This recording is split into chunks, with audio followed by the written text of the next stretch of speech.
ہاں بولو آتا پتہ چلا اس کے بارے میں؟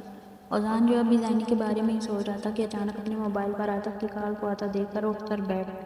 اور پھر جلدی سے کال پک کر کے بولا، جی بھائی، شبیر احمد نام ہے اس کے باپ کا، ایک اسکول میں ماسٹر ہے اور 2 بیٹیاں ہیں۔ بڑی بیٹی نینیا 21 سال کی ہے، BSc کر رہی ہے، اور چھوٹی بیٹی آمنہ۔ آتف نے ایک ایک بات اذان کو بتائی، جبکہ اذان نے اپنی سائڈ ٹیبل کے دراز سے چاکلیٹ نکالی اور کھاتے ہوئے آتف کی بات سنتا رہا۔ اذان چاکلیٹ کا دیوانہ تھا اور اب تو زینی کا بھی ہو چکا تھا۔ تو زینیا اذان، اب آپ سے ملاقات صبح ہی ہوگی، اذان نے چاکلیٹ کا لاسٹ بائٹ کھا کر کہا اور پھر خود ہی اپنی بات پر ہنسنے لگا۔ السلام علیکم انکل، کیا حال ہے آپ کا؟ اذان نے مسکرا کر شبیر صاحب سے کہا، مگر نظریں وہاں کھڑی زینی پر تھی، جبکہ زینی بغیر اذان کی طرف دیکھے بھی اس کی لو دیتی نظروں کو محسوس کر رہی تھی اور وہ سمجھ بھی رہی تھی کہ اذان صبح اس کے گھر کے پاس کیا کر رہا ہے۔ اس لیے اب زینی کو اذان کو غصہ آ رہا تھا۔ عجیب شخص تھا، پیچھے ہی پڑ گیا تھا، جبکہ شبیر صاحب جو اپنی موٹر سائیکل سٹارٹ کر رہی تھی، مڑ کر اذان کو دیکھا اور پھر مسکرا کر بولی، وعلیکم السلام، الحمدللہ بیٹے، بالکل ٹھیک، آپ بتاؤ یہاں کیا کر رہے ہو؟ کچھ نہیں انکل، میں تو روزانہ ہی یہاں جاگنگ کے لیے آتا ہوں، مگر مجھے اب پتہ چلا کہ آپ یہاں پر رہتے ہو۔ خیر، کافی پرسکون جگہ ہے یہ، ایک عجیب سا سکون ہے یہاں پر، اس لیے مجھے یہ جگہ پسند ہے۔ چلیں پھر، اللہ حافظ، آپ لیٹ ہو رہے ہوں گے، انشاءاللہ بعد میں تفصیل سے ملاقات ہوگی، اذان مسکرا کر بولا، جبکہ آخری فکرہ اس نے زینی کو جیسے اسے ہی سنا رہا ہو۔ جی بیٹے ضرور، اور اگر ہو سکے تو گھر میں بھی آنا، تمہاری آنٹی کو خوشی ہوگی تم سے مل کر۔ شبیر صاحب نے خوش اخلاقی سے اذان کو گھر آنے کی دعوت دی، جبکہ زینی کا دل کیا کہ وہ اپنا سر پھوڑ لے یا کسی گاڑی کے نیچے آ کر مر جائے کہ آخر کیا ضرورت تھی شبیر صاحب کو اس کمرے کو گھر بلانے کی۔ کل دیکھ بھی چکے تھے کہ وہ ایک گنڈا ہے، پھر بھی یہ بابا کیوں کرتے ہیں آپ ایسا؟ ہر شخص اتنی اہمیت کے قابل نہیں ہوتا بابا، مگر مجھے پتہ نہیں اب یہ بات کب سمجھیں گے۔ زینی نے شبیر صاحب کو دیکھ کر دل میں جیسے پتہ نہیں کتنا پرانا تعلق ہو، پلیز بابا چلیں، مجھے یوں ہی لیٹ ہو رہا ہے، زینی بےتاثر چہرے کے ساتھ بولی، جبکہ اذان کو زینی کا سرورنا ہنسی دکھا گیا۔ زینی نے ہنستے ہوئے اذان کو گور کر دیکھا تو اذان نے فوراً اپنے چہرے پر ہاتھ رکھ کر خود کو مزید ہنسنے سے روکا۔ اچھا پھر بیٹے، اب ہم چلتے ہیں، مگر تم یاد سے اپنی آنٹی سے ملنے گھر آنا، ٹھیک ہے؟ جی انکل ضرور، تو بلکہ تعلقات کو گہرا کرنا ہے، جس کے آنا جانا تو لگا ہی رہے گا۔ اذان نے زینی کو مسکرا کر دیکھتے ہوئے کہا، آخر مقصد زینی کو ہی تو یہ واضح کرنا تھا کہ وہ اس کے لیے کتنی خاص ہو گئی ہے۔ جی ضرور بیٹے، شبیر صاحب نے مسکرا کر کہا اور پھر اپنی موٹر سائیکل سٹارٹ کر دی، جبکہ اذان تب تک زینی اور شبیر صاحب کو جاتا ہوا دیکھتا رہا جب تک وہ نظروں سے اوجھل نہیں ہو گئے، اور پھر اپنی گاڑی کی طرف چل پڑا، جو کہ اس نے کچھ فاصلے پر کھڑی کی تھی، کیونکہ مقصد تو زینی کو ایک نظر دیکھنا تھا، جوگنگ کا تو بہانہ کیا تھا اس نے۔ آئیے محبت انسان کو کیا کچھ نہیں کرنے پر مجبور کر دیتے، جیسے کہ اب اذان زینیا کی محبت میں گرفتار ہو چکا تھا۔ کیا ہوا بابا، بائک کیوں روک لیا آپ نے؟ زینی جو کہ شبیر صاحب کے ساتھ گھر واپس جا رہی تھی، اچانک بائک رکتی دیکھ کر شبیر صاحب سے بولی، بیٹے پتہ نہیں کیا ہوا ہے، شاید بائک خراب ہو گئی ہے، آپ ٹینشن نہیں لو، میں چیک کرتا ہوں۔ شبیر صاحب نے زینی کو تسلی دی اور بائک چیک کرنے لگے، جبکہ زینی کا موڈ اتنی گرمی میں یوں سڑک پر کھڑے ہونے سے خاصا خراب ہو گیا تھا۔ بابا اور کتنی دیر ہے؟ زینی نے کچھ دیر تو ویٹ کیا، پھر تنگ آ کر بولی، بیٹا مجھے لگتا ہے کہ کچھ بہت بڑی خرابی ہو گئی ہے، ایسا مجھ سے ٹھیک نہیں ہوگی، ایسے مجھ سے ٹھیک نہیں ہوگی بھائی، کچھ اور کرنا پڑے گا، آپ رکو میں مدد کے لیے کسی کو فون کرتا ہوں، شبیر صاحب نے اپنا موبائل جیب سے نکالتے ہوئے کہا، جبکہ زینی چپ چاپ شبیر صاحب کو دیکھتے گئی۔ اس سے پہلے کہ شبیر صاحب کسی کو فون کرتے، ان کے پاس ایک گاڑی آ کر رکی اور ان میں سے اذان اور آتف باہر نکلتے ہوئے شبیر صاحب کے پاس آ گئے۔ السلام علیکم انکل جی، سب خیریت تو ہے؟ آپ یہاں پر کیوں رکیں گے؟ اذان نے انجان بننے کی بھرپور ایکٹنگ کی، جبکہ یہ سب کیا ذرا اسی کا تھا تاکہ وہ زینی اور شبیر صاحب کو لفٹ دے سکے، اور اب بھی اذان پوچھ تو شبیر صاحب سے رہا تھا، مگر نظر وہاں پہ زار سی کھڑی زینی پر تھی، جبکہ زینی اس کا پہلے ہی موڈ بہت خراب تھا، اب اذان کی موجودگی نے گویا آگ پر تیل کا کام کیا تھا۔ کچھ نہیں بیٹے، بس یہ بائک پتہ نہیں اچانک کیسے خراب ہو گئی اور اب ٹھیک بھی نہیں ہو رہی، تو بس کسی کو فون کر رہا تھا ہیلپ کے لیے۔ کہ زینی منہ کے داغ بدل رہی تھی کہ آخر شبیر صاحب کو کیا ضرورت تھی اس لوگوں کو تفصیل بیان کرنے کی، لیکن آتف چپ چاپ کھڑا اذان کی ایکٹنگ دیکھ رہا تھا اور دل ہی دل میں اسے داد بھی دے رہا تھا۔ تو انکل آپ کسی اور کو فون کر رہے ہیں، آپ کا بیٹا جو ہے، تو پھر آپ کو کسی اور کی ہیلپ لینے کی کیا ضرورت ہے؟ چلے گاڑی میں بیٹھے انکل، میں آپ کو گھر چھوڑ دوں، اور یہ بائک آتف ٹھیک کروا کر آپ کے گھر دے جائے گا۔ آپ اپنے اس بیٹے کو اپنی اتنی خدمت کرنے کا تو موقع دیں نا انکل۔ اذان نے مسکرا کر اپنا یہ سے شبیر صاحب سے کہا تو انہیں بھی ماننا پڑا، وہ اذان کو منع تھوڑی کر سکتے تھے۔ جبکہ زینی کو پھر سے شبیر صاحب کے اس فیصلے پر غصہ آنے لگا کہ آخر کیوں شبیر صاحب اذان کو اتنی اہمیت دے رہے ہیں۔ جب شبیر صاحب گاڑی میں بیٹھ گئے تو ناچار زینی کو بھی گاڑی میں بیٹھنا پڑا اور اس کے بیٹھتے ہی اذان نے گاڑی سٹارٹ کر دی۔ سارے راستے ڈرائیو کرتے ہوئے اذان اور شبیر صاحب کوئی نہ کوئی بات کرتے رہے، جبکہ زینی جل کر کھڑکی سے باہر دیکھتی رہی، کیونکہ وہ اذان کا ڈرائیو اور بات کرتے ہوئے بھی خود کو بار بار دیکھنا محسوس کر رہی تھی اور یہی بات اسے غصہ دلا رہی تھی۔ بقول زینی کے اس لوف والی حرکت لازمی کرنی ہے، جو کہ اذان زینی کو بار بار دیکھ کر کر رہا تھا۔ پھر جیسے تیسے گھر آنے تک زینی اپنے غصے کو کنٹرول کر کے بیٹھی رہی اور پھر جب اذان نے گاڑی شبیر صاحب کے گھر کے باہر روکی تو زینی بغیر ایک سیکنڈ ضائع کیے جلدی سے گاڑی سے اتری اور تقریباً دوڑ کر گھر کے اندر چلی گئی، جبکہ شبیر صاحب گاڑی سے اتر کر اذان کو گھر میں آنے کا اصرار کرنے لگے۔ تو اذان کو اور کیا چاہیے تھا، فوراً راضی ہو گیا اور گاڑی لاک کر کے شبیر صاحب کے ساتھ چل پڑا۔ آمنہ پانی دو جلدی، زینی نے اپنی چادر اور بیگ اتار کر صوفے پر پھینک کر صرف دوپٹہ جو کہ اس وقت کندھوں پر تھا سے وہ لیا اور صوفے پر بیٹھتے ہوئے بولی، جبکہ آمنہ جو کچھ دیر پہلے شاہدہ بیگم زینی اور آمنہ کی امی کے ساتھ اسکول سے واپس آئی تھی، منہ بناتے ہوئے اٹھی اور زینی کے لیے پانی لینے چلی گئی۔ یہ لیں اپنی پانی، آمنہ نے پانی کا گلاس زینی کے سامنے پیش کرتے ہوئے کہا، تو زینی نے جلدی سے پانی کا گلاس اٹھایا اور اپنے ہونٹوں سے لگایا۔ ابھی زینی نے مشکل سے 2-3 گھونٹ ہی بھرے ہوں گے کہ اچانک اذان کو شبیر صاحب کے ساتھ گھر میں داخل ہوتے دیکھ کر زینی کو پانی پیتے ہوئے کھانسی آنا شروع ہو گئی۔ پھر زینی نے خود کو سنبھالتے ہوئے جلدی سے اپنا دوپٹہ ٹھیک کیا اور کھانستے ہوئے تقریباً بھاگ کر اپنے کمرے میں چلی گئی، جبکہ اذان زینی کو بھاگتا ہوا دیکھ کر ہلکا سا مسکرایا اور صوفے پر شبیر صاحب کے ساتھ جا کر بیٹھ گیا۔ کسی موضوع پر بات کر رہا تھا، اچانک شاہدہ بیگم چائے اور دیگر لوازمات کے ساتھ حال کمرے میں داخل ہوتے دیکھ کر بولا، وعلیکم السلام بیٹے، کرم ہے مالک، آپ بتاؤ کیا کرتے ہو؟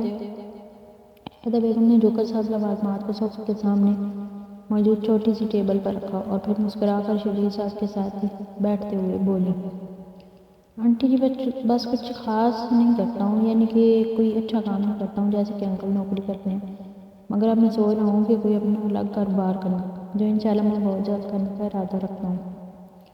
اذان نے ڈھکے چھپے لفظوں میں شاہدہ بیگم کو اپنے کاروبار کے بارے میں بتایا، جو کہ امیر لوگوں سے پیسے لے کر ان کے کام کرنا، یعنی کسی سے پیسے نکلوانا وغیرہ۔ لیکن وہ اپنا یہ کام واضح لفظوں میں شاہدہ بیگم بتا نہیں سکا، جبکہ شاہدہ بیگم اذان کی بات کو سمجھتے ہوئے مسکرا کر چائے وغیرہ پیش کرنے لگی، کیونکہ شاہدہ بیگم یہ تو جانتی ہی تھیں کہ شبیر صاحب کبھی کسی کو یوں گھر میں لے کر نہیں آئے، مگر اگر وہ اذان کو گھر میں داخل کروا سکتے ہیں تو یقیناً اذان اچھا لڑکا ہی ہوگا، تبھی وہ شاہدہ بیگم کے سامنے موجود ہے۔ اس وجہ سے شاہدہ بیگم کی اذان کی اہمیت دے رہی تھی۔ اچھا انکل آنٹی اب میں چلتا ہوں، اصل میں ایک 2 ضروری کام بھی ہیں وہ صرف مجھے ہی پورے کرنے ہیں، تو انشاءاللہ پھر کبھی آپ سے ملاقات ہوگی، اذان نے اپنی گھڑی میں ٹائم دیکھتے ہوئے کہا اور اٹھنے لگا، جبکہ شبیر صاحب اذان کی بات سن کر جلدی سے بولے، پھر کبھی کیوں بیٹے، آپ روزانہ اپنا تھوڑا سا وقت نکال کر اپنے انکل اور آنٹی سے ملنے آیا کرو، ہمیں بھی بہت اچھا لگے گا۔ شاہدہ بیگم نے بھی شبیر صاحب کی بات سے اتفاق کرتے ہوئے کہا، اذان کو روزانہ آنے کی تلقین کی، تو اذان کو اور کیا چاہیے تھا، آخر اتنی آسانی سے دل کی مراد بھی پوری ہو رہی تھی، اس لیے اذان نے جلدی سے آمین بھالی اور پھر اللہ حافظ بول کر ایک آخری نظر زینی کے کمرے کے بند دروازے پر ڈال کر گھر سے باہر نکل گیا، جبکہ شبیر صاحب شاہدہ بیگم سے پرسکون لہجے میں مخاطب ہوئے، شاہدہ پتہ نہیں کیوں مجھے یہ لڑکا پہلی نظر میں بہت اچھا لگا ہے۔ ہاں میں نے مانا کہ وہ اچھا کام نہیں کرتا، لیکن اس کا بھی قصور نہیں، اب جس ماحول میں اس کی پرورش ہوئی ہے اس ماحول میں پلے بڑے بچے اسی طرح کے ہی ہوتے ہیں، لیکن میں اس لڑکے کو ایک صحیح انسان بنانا چاہتا ہوں، اس لیے اسے گھر تک لے آیا ہوں، میں امید کرتا ہوں کہ تمہیں میرے فیصلے سے اختلاف نہیں ہوگا۔ شبیر صاحب دروازے کو گھورتے ہوئے بول رہے تھے، جہاں سے ابھی اذان باہر گیا تھا، لیکن پھر آخری بات پر شبیر صاحب نے شاہدہ بیگم کی طرف دیکھا جیسے ان کی رائے جاننا چاہتے ہوں، جبکہ شبیر صاحب کی امید کے مطابق شاہدہ بیگم مسکرا کر شبیر صاحب کے ہاتھ پر اپنا ہاتھ رکھتے ہوئے بولی، مجھے آپ پر پورا یقین ہے، بلکہ میں یہ کہنا زیادہ بہتر سمجھوں گی کہ اذان بیٹے مجھے بہت اچھے لگے ہیں۔ ہم نے غور کیا اس بات پر کہ شبیر کے اذان بیٹے کہہ رہے تھے کہ وہ اس کام کو چھوڑ کر اپنا الگ کاروبار کرنا چاہتے ہیں، یعنی اذان بیٹے بھی خود کو بدلنا چاہتے ہیں، تو کیوں نہ ہم بھی ان کی مدد کریں ایک بہتر انسان بننے میں۔ شاہدہ بیگم نے اذان کے بارے میں اپنی رائے دی تو شبیر صاحب ان کی بات پر مسکرانے لگے، جبکہ زینی جو ابھی اذان کو اپنے کمرے کی کھڑکی سے گھر سے باہر جاتا دیکھ چکی تھی، اس لیے اپنے لیے کھانا لینے کمرے سے باہر نکلی، کہ شبیر صاحب اور شاہدہ بیگم کے درمیان ہو رہی گفتگو سن کر مزید جل پڑی۔ اس لوفر نے بابا کے ساتھ ماما کو بھی اپنے جال میں پھنسا لیا۔ اف پتہ نہیں کیا اور جادو کرتا ہے کہ انہیں اس لوفر کی سچائی نظر ہی نہیں آتی، لیکن میں کیا کر سکتی اب سوائے اپنا خون جلانے کے، کیونکہ بابا ماما کو تو وہ ایک لوفر ایک انتہائی نیک انسان لگتا ہے، لیکن جیسا ایک اچھا انسان تو دنیا میں پیدا ہی نہیں ہوا، ایک واحد یہی سنگل پیس ہے۔ زینی نے اذان کے بارے میں سوچتے ہوئے جل کر کہا، پھر اس طرح اس نے کچن میں گھس گئی۔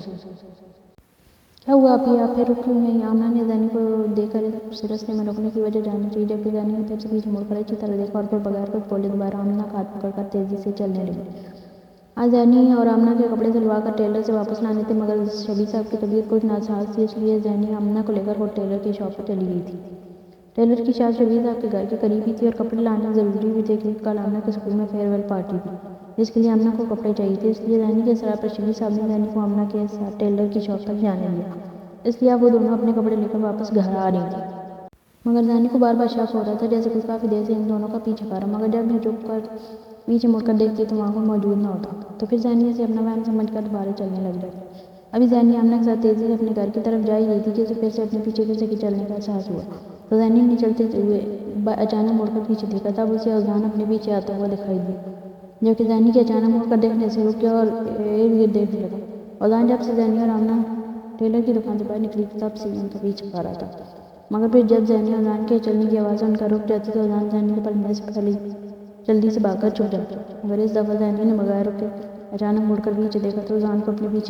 پیچھا کرتے دیکھ کر زینی غصے میں آمنہ کا ہاتھ چھوڑ کر چلتی ہوئی اذان کی طرف گئی اور پھر خونخوار نظروں سے اذان کے چہرے کو دیکھتے ہوئے بولی، تو آج ثابت کر ہی دیا تم نے کہ تم انتہائی گھٹیا اور لوفر قسم کے گنڈے ہو۔ مکنا پسند کرو گے کہ کیوں کر رہے تھے میرا پیچھا؟ بولو، جواب دو، کیوں کر رہے تھے؟ زینی غصے میں پاگل ہوتی ہوئی اذان پر چیخ رہی تھی، جبکہ آمنہ حیرانگی سے زینی کے پیچھے ہی چلتی ہوئی ابھی آئی تھی۔ زینی کو اتنے غصے میں دیکھ کر ڈر گئی، مگر اذان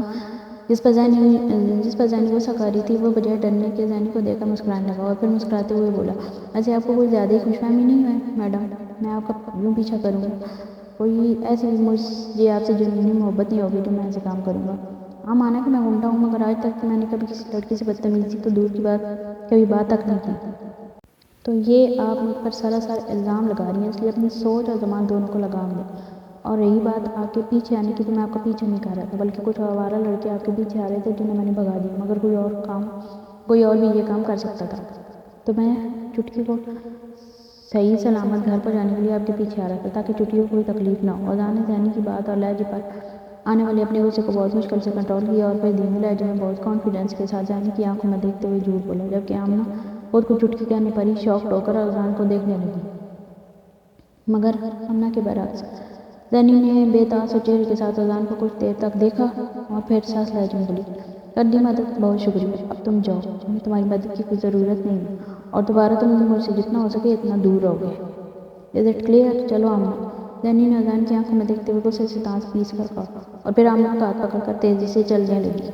زینی کو اذان کے اتنا کانفیڈنس سے جھوٹ بولنے کے باوجود بھی اذان کی بات کا یقین نہیں آیا، یا اس لیے اذان کو اسپیشلی خود سے دور رہنے کا حکم دیا، جس پر اذان پر تو رتی برابر بھی اثر نہیں ہوا،